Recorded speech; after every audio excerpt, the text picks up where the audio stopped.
Hello all. हम सब जानते हैं कि जो PYQs हैं दे आर दी फाउंडेशन, वो बिल्डिंग ब्लॉक हैं हमारी HPS की प्रिपरेशन का। तो हम आप लोगों के लिए लेकर आए हैं एक 50 days PYQ revision series program. I hope कि आप लोगों ने हमारा यूट्यूब चैनल सब्सक्राइब कर लिया होगा, हमारा टेलीग्राम चैनल ज्वाइन कर लिया होगा और आप हमारी इस रिवीजन सीरीज का पार्ट बन चुके होंगे। यहाँ पर हम बेसिकली टारगेट कर रहे हैं 120 plus marks in HPS prelims examination, और उसके लिए जो पहली जरूरत है या जो पहली सीढ़ी है वो है PYQs। तो यहाँ पर हम पूरे जो 50 डेज का प्रोग्राम है वहाँ पर जितने भी हमारे PYQs हैं HPS प्रीलिम्स एग्जामिनेशन के फ्रॉम द ईयर 2016 टू 2020, उनको हम subject wise and year wise cover कर रहे हैं। देखिए, PYQs एक बहुत ही इंपॉर्टेंट सोर्स ऑफ प्रिपरेशन है। ये हमें बताता है कि हम जो पढ़ चुके हैं क्या हम उसको अप्लाई कर पा रहे हैं। हम ये देखते हैं PYQ से कि कौन कौन से इंपॉर्टेंट डायमेंशन है जो हमें कवर करने हैं और कितनी डेप्थ में हमें कुछ पढ़ना है। तो ये एक नया लेक्चर है जहां पर हम इंडियन पॉलिटी के जो PYQs हैं वो कवर करेंगे फ्रॉम द ईयर 2018। हर साल अगर हम HPS प्रीलिम्स एग्जामिनेशन की बात करें तो लगभग 8 से 10 क्वेश्चन हमारे पॉलिटी से आते हैं और ये क्वेश्चन हमारे रिलेटिवली स्कोरिंग होते हैं। अगर हम हिमाचल जीके की बात करें, करंट अफेयर की बात करें तो थोड़ा सा टफर साइड है वो, और हिमाचल की जो जीके है वो तो एक अलग ही लेवल पर अब जा रही है। तो इंडियन पॉलिटी आपको एक स्कोरिंग अपॉर्चुनिटी प्रोवाइड करेगा इन दी HPS प्रीलिम्स एग्जामिनेशन। और अगर आप में से कोई बच्चा 120 प्लस मार्क्स को टारगेट कर रहा है तो यहाँ पर इंडियन पॉलिटी उसके इस टारगेट में सबसे ज़्यादा मददगार साबित होने वाली है। तो हमारे इस लेक्चर में we are covering the PYQs of 2018 HPS prelims examination, और हम देखेंगे कि यहाँ से हमें और कौन कौन से इंपॉर्टेंट टॉपिक मिलते हैं। ठीक है, शुरुआत करते हैं आज के लेक्चर की। मैं आप लोगों के साथ क्वेश्चन डिस्कस करने वाला हूँ। हमारा पहला क्वेश्चन है फ्रॉम द टॉपिक। देखिए, सबसे पहले मैं आपको बता रहा हूँ टॉपिक कौन सा है, और ये मैं आपको क्यों बता रहा हूँ, क्योंकि क्वेश्चन रिपीट हो या ना हो, टॉपिक हमारा रिपीट पक्का होता है। तो it is from the topic historical background of Indian constitution. जो हमारा इंडियन कॉन्स्टिट्यूशन है, एक सडन एक प्रोसेस नहीं था कि बस आज़ादी मिली सब बैठे और कॉन्स्टिट्यूशन बना दिया, ऐसा नहीं था दोस्तों। हमारा जो कॉन्स्टिट्यूशन मेकिंग का प्रोसेस था, यहाँ पर हमें हमारी जो कॉलोनियल हिस्ट्री थी उसका बहुत बड़ा इम्पैक्ट देखने को मिलता है। जो इंडियन कॉलोनी थी ब्रिटिश एम्पायर की, उसमें बहुत सारे ऐसे ब्रिटिश एक्ट आए जिनमें कुछ ऐसी लेजिस्लेटिव मेजर्स थे जिनका इम्पैक्ट या जिनका इन्फ्लुएंस हमें हमारे कॉन्स्टिट्यूशन पे देखने को मिलता है। खासकर जो 1773 का रेगुलेटिंग एक्ट था, उसके बाद 1861 का जो इंडियन काउंसिल एक्ट था, 1892 का एक्ट, 1909 का मॉरले मिंटो रिफॉर्म्स, 1919 का Montagu Chelmsford reform, government of India act of 1935 का तो एक बहुत प्रोफाउंड इम्पैक्ट है हमारे कॉन्स्टिट्यूशन पे। हम कहते हैं कि हमारे कॉन्स्टिट्यूशन का जो स्ट्रक्चरल पार्ट है वो कॉपी किया गया है from the government of India act of 1935। तो ये टॉपिक काफ़ी इंपॉर्टेंट है। यहाँ पे कुछ एक्ट हैं, आपको हर एक एक्ट के जो इंपॉर्टेंट प्रोविजन है वो आपको पता होने चाहिए दोस्तों। वहाँ पर आप कोई ढील नहीं बरत सकते। और अगर आप HPS के एक सीरियस कैंडिडेट हैं, अगर आप चाहते हैं कि इस साल HPS निकले ही निकले, तो ये टॉपिक तो अच्छे से पढ़ लेना है, क्योंकि सिर्फ प्रीलिम्स नहीं, ये टॉपिक आपका मेंस में भी आएगा। तो पहला क्वेश्चन क्या है कि by which act an element of the election. देखिए, वर्ड एलिमेंट बहुत इंपॉर्टेंट है। यहाँ पर ऐसा नहीं कि पहली बार इलेक्शन कब इंट्रोड्यूस हुए, यहाँ पर पूछा गया कि पहली बार हमें एक हल्की सी हिंट या एक एलिमेंट इलेक्शन का कब देखने को मिलता है हमारे देश इंडिया में। Is it by Indian council act of 1861? Is it by Indian council act of 1892? Is it by government of India act of 1902? और is it by government of India act of 1919? यहाँ पर 1909 आना चाहिए basically. ठीक है, इनमें से किस एक्ट के थ्रू हमें पहली बार हमारे देश में एक इलेक्शन का एलिमेंट देखने को मिलता है? अगर यहाँ पर वर्ड डायरेक्ट इलेक्शन लिखा होता तो क्वेश्चन का आंसर चेंज हो जाएगा, बट क्योंकि एलिमेंट ऑफ इलेक्शन लिखा है और ये सीधी लाइन लक्ष्मीकांत से उठाई गई है चैप्टर 1 से, तो इस क्वेश्चन का जो राइट आंसर है वो है option B, Indian council act of 1892। देखिए, जो इंडियन काउंसिल एक्ट था 1861 का, वहाँ पर जो वायसरॉय थे उनको बोला गया कि आप अगर चाहें तो कुछ इंडियन मेंबर्स को नॉमिनेट कर सकते हैं into the Indian legislative council या सेंट्रल जो लेजिस्लेटिव काउंसिल थी उसमें। ठीक है, अब पहली बार 3 जो राजा थे उनको ऐड किया गया। सर दिनकर राव थे, राजा ऑफ बनारस थे, राजा ऑफ पटियाला थे, जिनको मेंबर बनाया गया लेजिस्लेटिव असेंबली का। ठीक है, उसके बाद 1892 में बैकग्राउंड में क्या कांग्रेस बन चुकी है 1885 में। अब 1885 के बाद गवर्नमेंट जो कांग्रेस बनती है वो डिमांड करती है गवर्नमेंट से कि हमें जो लेजिस्लेटिव असेंबली है इसमें इलेक्शन के थ्रू चुना जाए तो ज़्यादा बेटर रहेगा इंडियंस को। अभी तो सिर्फ वायसरॉय नॉमिनेट कर रहा है ना, अभी वायसरॉय किसी से पूछ नहीं रहा है कि हमें किसको नॉमिनेट करूं, वो सिर्फ अपनी मर्जी से जिसको चाहे नॉमिनेट कर रहा है into the Indian legislative council. अब जो कांग्रेस है वो डिमांड कर रही है कि आप खुद नॉमिनेट मत करो, आप एक इलेक्शन करवा दो। अब जो ये कांग्रेस की डिमांड है ना, इसको हाफ हार्टेडली फॉलो करेगी ब्रिटिश गवर्नमेंट, पूरी तरीके से नहीं मानेगी। अभी क्या होगा कि हल्का सा एक एलिमेंट ऑफ इलेक्शन देगा। अब जब हम बात करते हैं government of Indian council act of 1891 की, सॉरी 1892 की, ठीक है 1892 की, तो यहाँ पर हमें कुछ प्रोविजंस देखने को मिलते हैं। पहला प्रोविजन क्या है कि nomination of certain non official member. Non official member ये वो मेंबर हैं जो कि ब्रिटिश बैकग्राउंड के नहीं है और जनरली इंडियन मेंबर है, इंडियन मेंबर, ठीक है। तो यहां पर अगर सेंट्रल लेजिस्लेटिव काउंसिल है तो मेंबर का नॉमिनेशन कौन करेगा? वायसरॉय करेगा, लेकिन on the basis of recommendation Bengal chamber of commerce या प्रोविंशियल जो लेजिस्लेटिव असेंबली है उनकी रिकमेंडेशन के बेसिस पर आपकी सेंट्रल लेजिस्लेटिव काउंसिल में वायसरॉय के द्वारा नॉमिनेशन की जाएगी। तो अब हल्का सा एक एलिमेंट ऑफ इलेक्शन हमें देखने को मिल रहा है कि वायसरॉय सिर्फ अपनी मर्जी से नॉमिनेट नहीं कर रहा है, वायसरॉय रिकमेंडेशन मांग रहा है एक पर्टिकुलर कमेटी की या एक पर्टिकुलर लेजिस्लेटिव असेंबली की। तो वहां से हमें जो एक कुछ नाम देखने को मिलेंगे उनमें से वायसरॉय किसी को नॉमिनेट करेगा। तो एक तरह का इलेक्शन है लेकिन डायरेक्ट इलेक्शन नहीं है, ठीक है। उसके बाद अगर हम बात करें increase in powers of central and provincial legislative council, 1861 में लेजिस्लेटिव काउंसिल बना तो दी थी लेकिन पावर्स नहीं थी।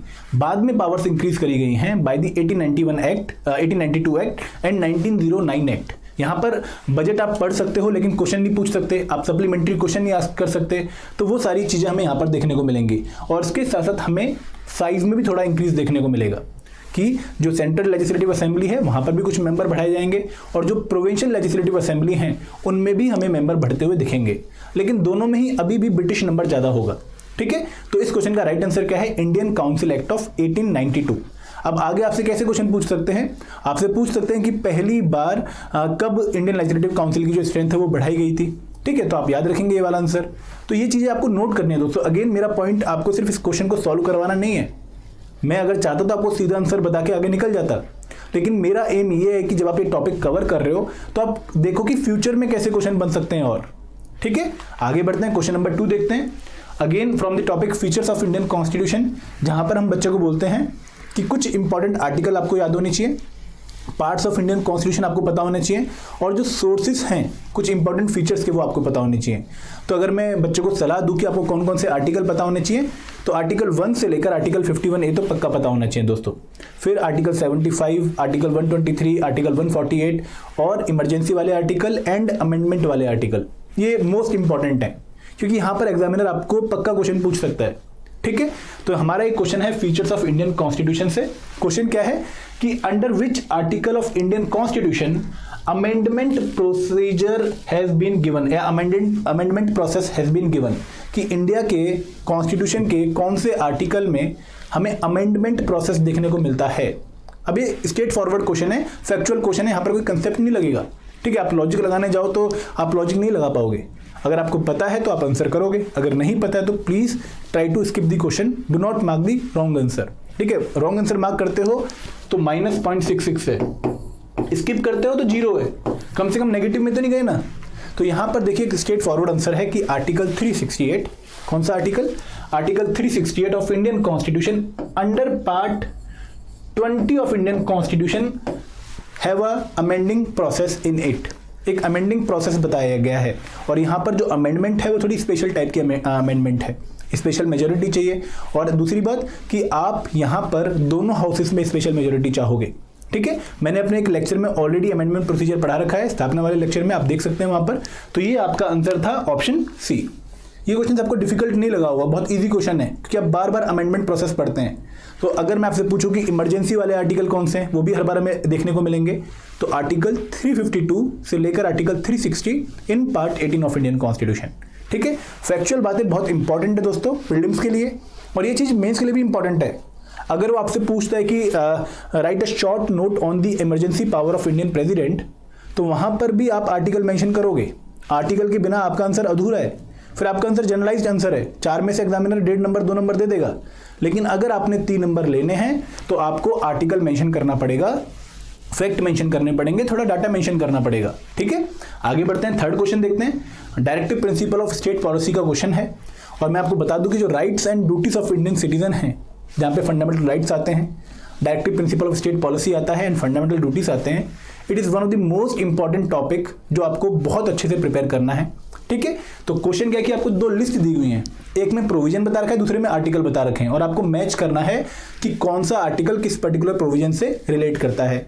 और अगर किसी बच्चे ने मेरी बात मान रखी है और आर्टिकल 1 से लेकर 51A फंडामेंटल ड्यूटी वाला, अगर वो उसको पता है, एग्जैक्ट वर्डिंग याद ना हो तो भी चलेगा, रफली भी पता है, तो उसके लिए क्वेश्चन मक्खन है, एकदम सिंपल क्वेश्चन है।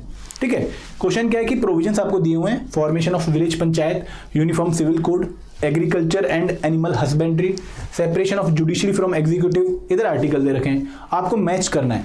अब यहाँ पर अगेन जो मेरा फॉर्मूला है कि जो आपको 100% पता है, जो पेयर आपको 100% पता है कि ये तो पक्का यही है, उससे शुरुआत करें। फॉर एग्जाम्पल मुझे पता है कि यूनिफॉर्म सिविल कोड आर्टिकल 44 है, क्योंकि मैं ये जानता हूं कि अगली बार अगर चाहें, क्योंकि अब पूरे साल अगर आप देखें तो यूनिफॉर्म सिविल कोड की बात चल रही है, तो अगली बार क्वेश्चन इंपॉर्टेंट ये है, सिंगल क्वेश्चन बन सकता है कि in which article of Indian constitution uniform civil code has been mentioned. आपको ये क्वेश्चन पूछ सकते हैं सेपरेटली। तो एज अ अवेयर्ड स्टूडेंट, एक ऐसे स्टूडेंट जिसको सब कुछ पता है, करंट अफेयर की जानकारी है, उसके लिए टॉपिक बहुत अच्छे से पता होना चाहिए। कौन सा? Uniform civil code. कौन सा आर्टिकल? आर्टिकल 44। तो अगर मैं यूनिफॉर्म सिविल कोड को आर्टिकल 44 से मैच करता हूं तो B4 सिर्फ एक ही ऑप्शन में आता है, ऑप्शन ए में, तो मेरा तो आंसर निकल गया, तो वाह वाह होगी। अगर आपको बाकी नहीं भी पता है तो भी आपका क्वेश्चन सॉल्व हो रहा है। दोस्तों ये ट्रिक रियल एग्जामिनेशन में, जब आप एक्चुअल एग्जामिनेशन दे रहे होते हो, प्रेशर होता है, वहां पर बहुत हेल्प करती है। अगर यहां पर एक और B में 4 होता तो आप और टेंशन में आ जाते, लेकिन क्योंकि आपका एक ही B में 4 है, आप खुश हो जाओ, आपको टेंशन लेने की जरूरत नहीं है, आप तो +2 नंबर फ्री के ले गए। तो कोशिश यही करनी है कि जो आपको 100% एक्चुअल पेयर पता है, जिसमें आप 100% श्योर हो कि हाँ ये पेयर तो पक्का यही है, उससे अपने आंसर की शुरुआत करिए। ठीक है, तो राइट आंसर है option A, formation of village panchayat basically Gandhian principle है आर्टिकल 40 में, uniform civil code article 44, agriculture and animal husbandry, ये दो पार्ट्स में गांधीयन भी है, लिबरल इंटेलेक्चुअल भी है, और ये हमारा आर्टिकल 48 में है। Separation of judiciary from executive in the public service of state, तो यहां पर आता है आर्टिकल 50। ठीक है, तो मैंने आपको आर्टिकल भी दे रखे हैं, आई होप कि आपने ये पढ़ रखे होंगे। दोस्तों मेरी सिंपल सी सलाह है कि एग्जैक्ट वर्डिंग नहीं भी याद होगी तो भी चलेगा, ऐसा नहीं कि HPPSC आपको एग्जैक्ट वर्डिंग पूछ लेगा, आपको रफ आइडिया पक्का होना चाहिए कि कौन सा आर्टिकल किस चीज से डील करता है, इतनी एक जिम्मेदारी आप लोगों की बनती है। ठीक है, तो यहां पर मैंने आपको सारे आर्टिकल देखे, आर्टिकल 14, 42 ऑर्गेनाइज विलेज पंचायत, ठीक है, article 44 uniform civil code, article 48 animal husbandry, ठीक है, article 50 separation of judiciary from the executive. ठीक है, जर्नल पता है, आंसर आराम से निकल गया। आगे बढ़ते हैं, नेक्स्ट क्वेश्चन देखते हैं, question number 4, what is the security deposit amount which a candidate contest election for the post of president and vice president of India has to tender. देखिए क्या होता है ना कि अगर हम इलेक्शन लड़ने जा रहे हैं तो हमें एक छोटा सा security deposit election commission of India के पास सबमिट कराना पड़ता है, या फिर PM प्रेसिडेंट और वाइस प्रेसिडेंट के केस में RBI के पास सबमिट कराना पड़ता है।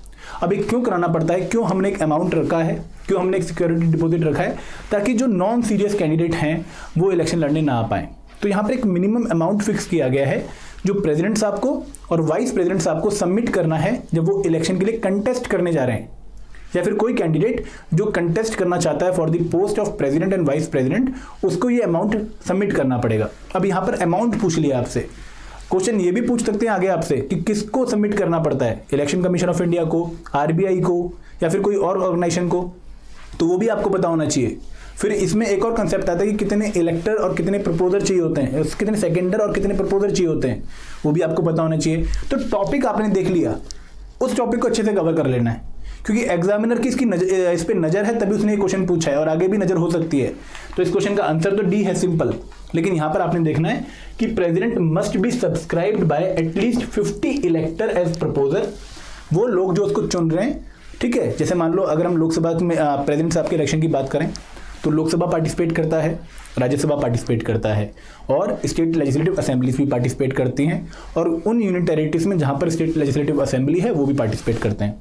ठीक है, तो प्रेसिडेंट साहब के इलेक्शन में जो लोग पार्टिसिपेट कर रहे होते हैं, जो इलेक्टर होते हैं, जो चुनने वाले होते हैं प्रेसिडेंट साहब को, उनमें से एटलीस्ट 50 लोग प्रेसिडेंट साहब का नाम प्रपोज करें कि हम इस कैंडिडेट को प्रपोज कर रहे हैं कि ये इलेक्शन लड़े for the post of president of India. तो 50 प्रपोजर एंड 50 सेकेंडर, ठीक है। इसके साथ साथ हर एक कैंडिडेट को जो कंटेस्ट कर रहा है for the post of president of India, उसको 15,000 रुपए सबमिट कराने पड़ेंगे in the reserve bank of India. और अगर वो टोटल जो वोट है उनका 1/6 भी ना ले पाए तो सिक्योरिटी डिपॉजिट उसका जब्त हो जाएगा। कहते नहीं जमानत जब्त हो गई इलेक्शन के बाद, तो वो यही है कि अगर आपने 1/6 पोल में जो वोट पड़ रहे हैं वो भी ना मिले आपको, तो आपकी जमानत जब्त हो जाएगी। Same is the case with office of vice president, उनको भी इतना ही अमाउंट सबमिट कराना पड़ता है, लेकिन यहाँ पर इलेक्टर जो है वो 20 चाहिए एज प्रपोजर एंड सेकेंडर, ठीक है, ये डिफरेंस है। तो ये टॉपिक आपने नोट कर लिया, मिस नहीं करना है दोस्तों, ठीक है। आगे बढ़ते हैं, क्वेश्चन नंबर 5 देखते हैं, executive in India. Which article of Indian Constitution mentions about President's power of pardon? देखिए हमारे देश में जो president of India he is one of the most powerful या मोस्ट जूरी पावरफुल एंटिटी, ठीक है। तो अगर हम कॉन्स्टिट्यूशन में देखेंगे कौन से ऐसे पर्सन को सबसे ज्यादा पावर दे रखी, तो वो प्रेसिडेंट ऑफ इंडिया है, ठीक है। मैंने अपने एक लेक्चर में अभी कराना है आगे powers of president of India, उसको पक्का देखिएगा। तो वहां पर हमारे प्रेसिडेंट के पास हमें 7 तरह की पावर देखने को मिलती हैं। कौन कौन सी power? Emergency power, diplomatic power, financial power, legislative power, executive power, judicial power, ठीक है। तो ये जो पावर है डिफरेंट प्रेसिडेंट्स आपके पास, ये उनको बहुत स्ट्रॉन्ग एंटिटी बना देती हैं। लेकिन कॉन्स्टिट्यूशन में एक हल्का सा ट्रिक है, एक हल्का सा पेच है कि कोई भी पावर जो प्रेसिडेंट ऑफ इंडिया है वो without the aid and advice of PM या उनकी कैबिनेट के बिना ये पावर एक्सरसाइज नहीं कर सकते। तो वो बेचारे पावर लेकर तो बैठे हुए हैं लेकिन अपनी मर्जी से कोई पावर यूज नहीं कर सकते। उन्हीं पावर में से एक पावर है पार्डनिंग पावर, माफ करने की पावर। अब मान लो एक कन्विक्ट है जिसको सुप्रीम कोर्ट ने सजा दे दी है। आप लोगों ने शायद पक्का अजय देवगन की जिगर मूवी देखी होगी, जहाँ पे करिश्मा कपूर को और अजय देवगन को सजा मिल जाती है।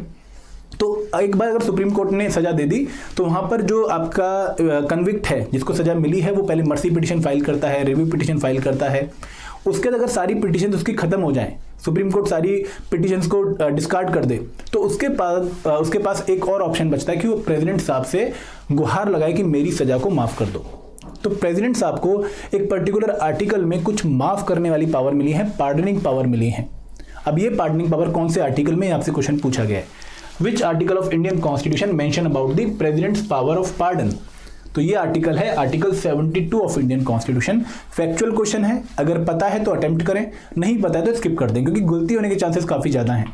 अब देखिए जब मैं प्रेसिडेंट साहब की पार्डनिंग की बात करता हूँ, पावर की बात करता हूँ, तो प्रेसिडेंट साहब को article 72 in part 5 of Indian constitution में कुछ पावर मिली है। कुछ पर्टिकुलर केसेस में जहां पर एक आदमी को सजा सुनाई गई है, उन केसेस में प्रेसिडेंट साहब के पास माफ करने की पावर है। कौन कौन से केस में?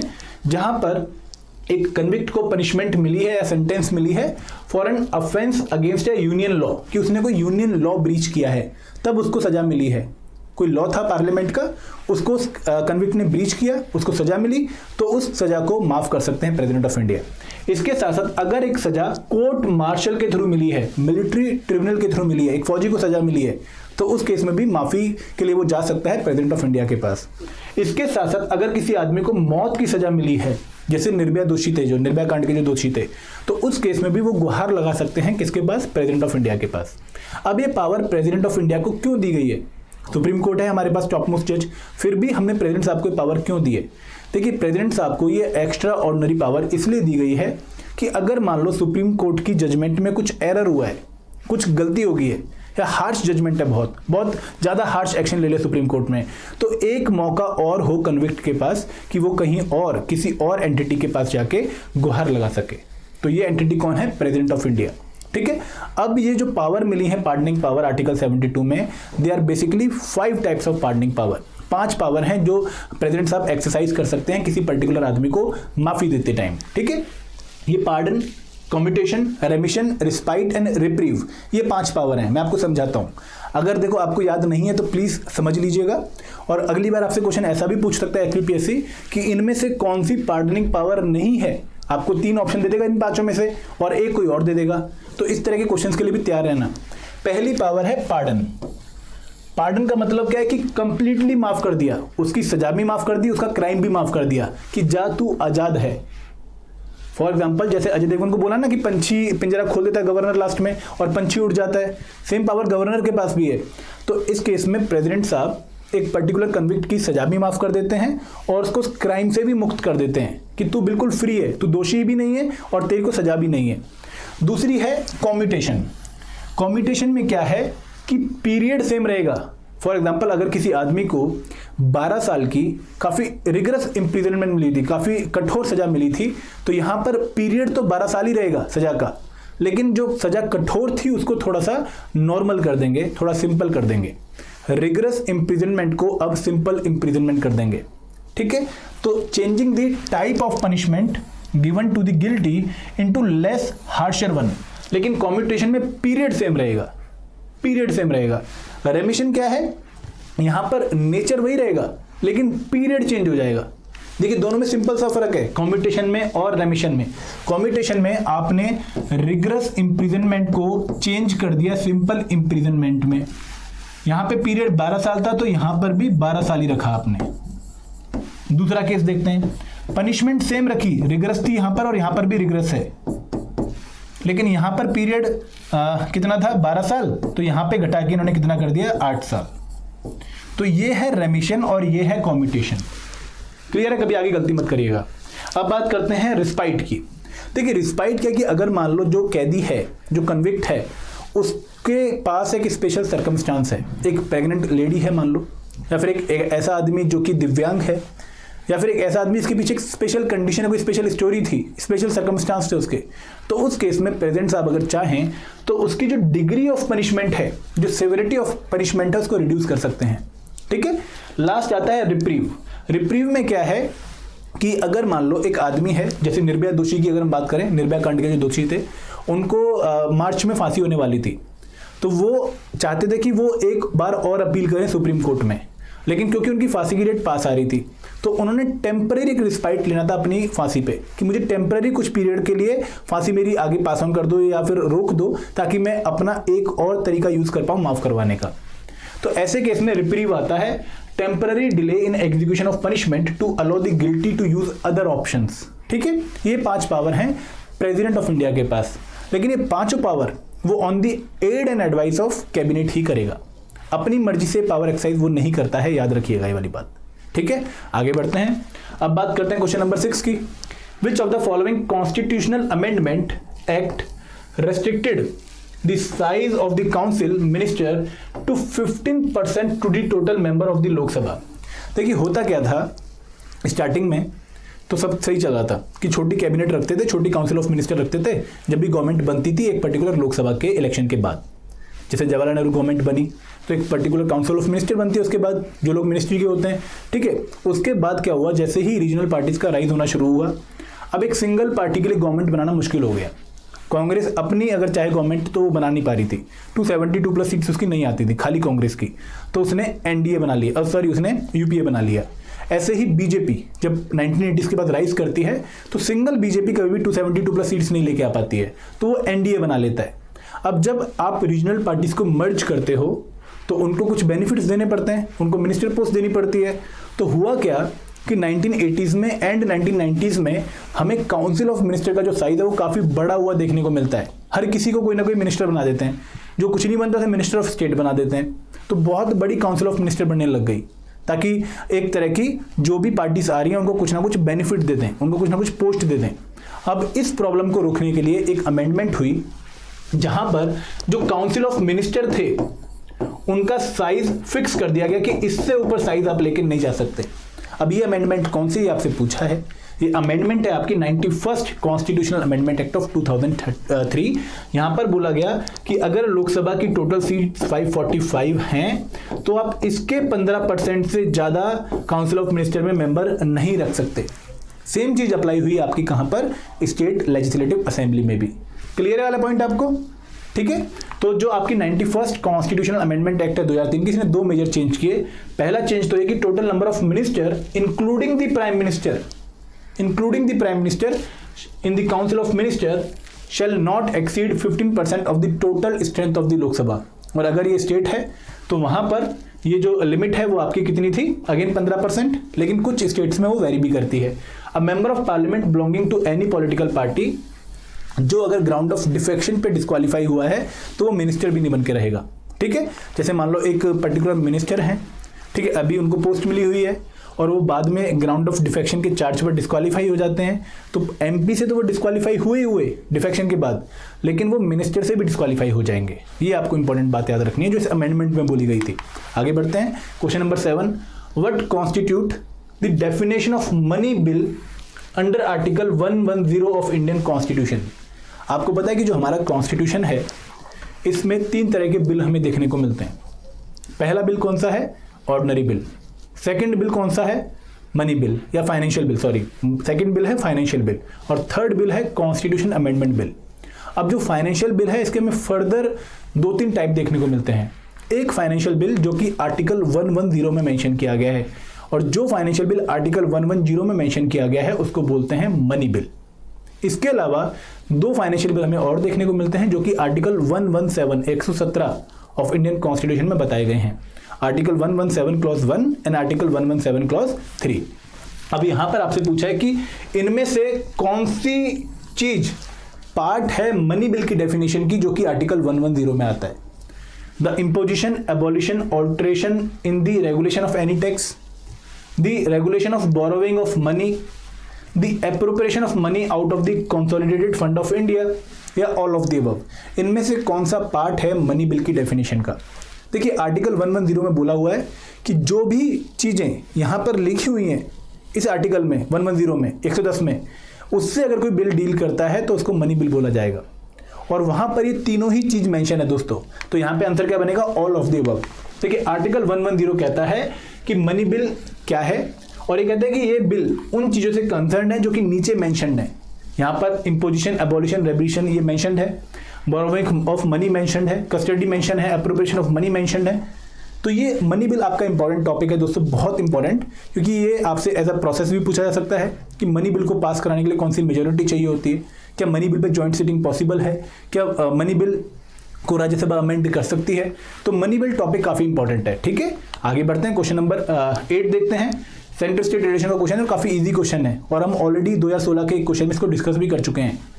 Financial emergency under article 360 has been imposed in India in the year, कि आर्टिकल 360 को यूज़ करके जो फाइनेंशियल इमरजेंसी है वो इंडिया में कब लगाई गई थी। लेकिन आप सब जानते हैं कि इंडिया में फाइनेंशियल इमरजेंसी तो कभी लगाई भी नहीं गई। अभी तक इंडिया में कभी भी फाइनेंशियल इमरजेंसी नहीं लगी है। नो डाउट 1991 में हमारे पास बैलेंस ऑफ पेमेंट क्राइसिस था, लेकिन तब भी हमारे देश में फाइनेंशियल इमरजेंसी नहीं लगी थी। क्वेश्चन का आंसर क्या होगा? None of the above. Article 360 में प्रेसिडेंट साहब अगर चाहें, उनको ऐसा लगता है कि एक ऐसी सिचुएशन आ चुकी है जब हमारे देश की फाइनेंशियल स्टेबिलिटी और क्रेडिट थ्रेट में है, तो वो फाइनेंशियल इमरजेंसी लगा सकते हैं, लेकिन अप्रूवल चाहिए होता है पार्लियामेंट का। ठीक है, तो आर्टिकल 360 को अभी तक यूज नहीं किया गया है हमारे कॉन्स्टिट्यूशन में। सिंपल चीज है ये। आगे बढ़ते हैं, लास्ट क्वेश्चन आज का। Who propounded the idea of partyless democracy, ऐसी डेमोक्रेसी जहां पर कोई पार्टी ना हो, जहाँ पर जैसे अब हमें बीजेपी, कांग्रेस, बहुत सारी पार्टीज देखने को मिलती है ना, एक ऐसी डेमोक्रेसी जहाँ पर पार्टी ना हो, ऐसा एक थ्योरी किसने दिया था? जवाहरलाल नेहरू, वीर सावरकर, इंदिरा गांधी या फिर जयप्रकाश नारायण। तो जैसे हम जब पार्टी लेस डेमोक्रेसी की बात करते हैं, डेमोक्रेसी की, तो वहाँ पर हमें एक ही नाम याद आता है, जयप्रकाश नारायण। एक बहुत ही इंपॉर्टेंट पर्सनैलिटी जो कि टोटल रेवोल्यूशन का पार्ट भी थे। 1902 में पैदा हुए, गांधी जी के बहुत बड़े फॉलोअर थे। इन्होंने पीपल्स सोशलिस्ट पार्टी बनाई आफ्टर इंडिपेंडेंस, और ये हीरो थे क्विट इंडिया मूवमेंट के। ठीक है, इन्होंने एक पीसफुल टोटल रेवोल्यूशन भी पास करी, और उसके बाद ये भारत रत्न के एक रिसिपेंट भी हैं। तो आपको इंपॉर्टेंट पर्सनैलिटीज जो है वो पता होनी चाहिए दोस्तों। ठीक है, तो ये था हमारा आज का एक लेक्चर। आई होप कि आपने हमारा यूट्यूब चैनल सब्सक्राइब कर लिया है। अगर नहीं किया है तो please do subscribe to our YouTube channel and also join our Telegram channel. Telegram channel का जो लिंक है वो आपको नीचे डिस्क्रिप्शन बॉक्स में दिया गया है। अगर आपको लेक्चर अच्छा लगा दोस्तों, प्लीज लाइक करिएगा, शेयर करिएगा और कमेंट करिएगा। Thank you very much. This is all from my side. जय हिंद, जय भारत।